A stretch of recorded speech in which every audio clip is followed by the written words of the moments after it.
Olá, eu me chamo Felipe, moro em Crateús, um município do Ceará. Vi o seu vídeo sobre lobisomens de Sobral e resolvi lhe enviar o meu relato, que aconteceu na casa da minha sogra. E embora todos digam que o bicho que vi fosse um cachorro, eu tenho a plena certeza que não era, pois ele era bem grande e muito feio. Aquilo, com toda certeza, era um lobisomem. Tudo aconteceu em 2003. É costume, quase todo final de semana, eu e minha esposa irmos para a casa da minha sogra, que fica entre os municípios de Nova Russas e Ipueiras. Para chegar até lá, a gente pega a Topic. Porém, por sua casa ser bem afastada de tudo, a gente ainda tem que andar por uns 10 ou 20 minutos, por aquelas estradas de terra. Mas como é costume nosso fazer esse trajeto, nem ligamos muito para o cansaço. Bem, a minha sogra, como vive longe de tudo, sempre plantou e criou animais com seu esposo. E mesmo os dois sendo aposentados, eles preferem a vida do sertão, que é calma e sem nenhuma dor de cabeça. Eu e a minha esposa vamos para lá justamente procurar essa paz, que não temos morando aqui na cidade. Pois bem, eu nunca imaginei que um dia isso aconteceria comigo. Já ouvi casos de gente que viu um lobisomem e que até lutou com um lobisomem, mas comigo, por Deus, foi somente um avistamento, pois se ele partisse para cima de mim, eu não iria reagir. Tudo começou uma semana antes desse meu avistamento do bicho. Algumas galinhas e capotes estavam sumindo sem deixar rastros. Meu sogro, achando que eram os animais que estavam fugindo, resolveu deixá-los dentro de um galinheiro, feito por mim e por ele. Até aí estava tudo bem. Os sumiços pararam e a vida voltou ao normal. Porém, no outro final de semana, quando fomos na casa dos meus sogros, o pior tinha acontecido. Primeiro foi uma cabra que encontramos na porteira da casa. O animal estava morto com um grande rasgo na garganta e com parte da barriga aberta. Quando bati o olho nela, percebi que só podia ter sido ataque de uma onça ou de raposa. Mas assim que entramos na casa, descobrimos que o bicho que fez aquilo não era coisa desse mundo. O meu sogro me esperava deitado em uma rede no alpendre. E mal tínhamos chegado, ele já foi me chamando. Se achegue, homem. Bora ali ver o que aconteceu com o galinheiro. Eu, muito ligeiro, fui seguindo ele. E de longe, avistei o galinheiro que estava todo quebrado. E sem nenhuma galinha ou capote. O meu sogro parou em frente dele e foi dizendo: "Tá com as 3 noites que acordei de madrugada com os barulhos das galinhas." Levantei e abri a janela e vi que tinha uma coisa do lado de fora tentando entrar. Peguei meu facão e fui tentar espantar o bicho, que achei que fosse uma raposa. Mas quando cheguei perto do animal, tomei um grande susto, pois o bicho era do tamanho de um jumento. Mas mesmo assim tentei dar uma facãozada nas costas dele, e assim que dei umas 2 cutiladas, ele se virou e ficou em pé na minha frente. Felipe, não sou o homem de ter medo não, mas quando vi aquele bichão na minha frente, a minha única vontade foi correr. E foi isso que fiz. Dei meia volta e entrei para dentro de casa morrendo de medo. Aquele bicho continuou lá fora comendo as minhas galinhas. E eu nada pude fazer. No outro dia, quando acordei, não tinha mais nenhuma viva. E agora, são as cabras que ele tá atacando. Meu sogro, o senhor Francisco, tinha em torno de 60 anos na época, e me contou isso me olhando nos olhos. Na hora senti que era verdade tudo o que ele estava me contando, e do nada cresceu um medo em mim, daquele bicho vir nos atacar.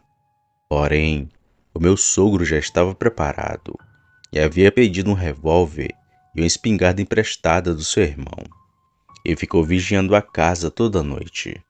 O bicho até atacava, mas quando escutava os estampidos de tiro, corria mata dentro para se esconder. O meu sogro foi e ainda me disse: "Esta noite Vamos ficar de vigia em cima do pé de tamarina. De lá dá pra ver onde as cabras ficam. E quando ele aparecer, a gente enche ele de bala. Mesmo com medo, falei que sim, mas torcendo para que o bicho não aparecesse. Quando chegou às 7 horas da noite, nós dois fomos para cima do pé de tamarina. E de lá realmente dava para ver onde as cabras ficavam. E no início da noite tudo estava muito tranquilo. Nem grilo aquela noite estava cantando. E até achei que o lobisomem não iria aparecer. Mas foi bem no meio da noite que aquele demônio deu as caras. Não notamos ele vindo. Não escutei barulho de passos e nem cansaço. Só notamos a sua presença quando as cabras começaram a correr em círculos. Meu sogro foi e me disse: "Olha lá, ele já está atacando elas. Bora descer e ir por trás da casa, assim a gente pega o bicho pelas costas." Depois de me falar isso, preparei a minha lanterna e a gente desceu do tamarindeiro. Então seguimos como planejado, indo lentamente pelo lado da casa. Assim que chegamos no cercado das cabras, o lugar estava o mais limpo do mundo. Só as cabras que estavam lá. Foi então que a gente começou a procurar por ele. Fui colocando a luz da lanterna entre as árvores, nos lados da casa, e nada de achar o infeliz. Foi então que resolvimos voltar para onde estávamos, pois pensamos que elas tinham se assustado com alguma outra coisa, já que não tínhamos encontrado nada. E foi enquanto estávamos voltando para o tamarindeiro que o pior aconteceu. Bom, eu estava a cerca de uns 5 ou 6 metros do pé de tamarina. O senhor Francisco vinha logo atrás de mim. Foi quando escutei um grunhido que nem de porco bem na minha frente. Na mesma hora, paralisei. Peguei a lanterna que ainda estava ligada e apontei para o tamarindeiro. E tive a visão do inferno. Vi aquele bicho de 4 atrás da árvore. O demônio estava só me observando. Paralisei de medo mesmo. Nem a minha voz saía mais. E mesmo com uma arma nas minhas mãos, não tive coragem para atirar naquele demônio. O bicho era muito estranho. Da cintura até o pescoço se parecia muito com gente, só que com muitos pelos. Mas da cintura para baixo era bem maior e meio torto. A cabeça dele era que nem de bode, com exceção de ter orelhas grandes, muito parecida com as de um cachorro, sem contar que tudo nele era desproporcional. De pele com certeza passaria dos 2 metros. Não atirei no bicho, mas o senhor Francisco, ao me perceber paralisado, puxou canela seca da cintura e deu 5 tiros naquela aberração, que deu um urro muito alto e estranho.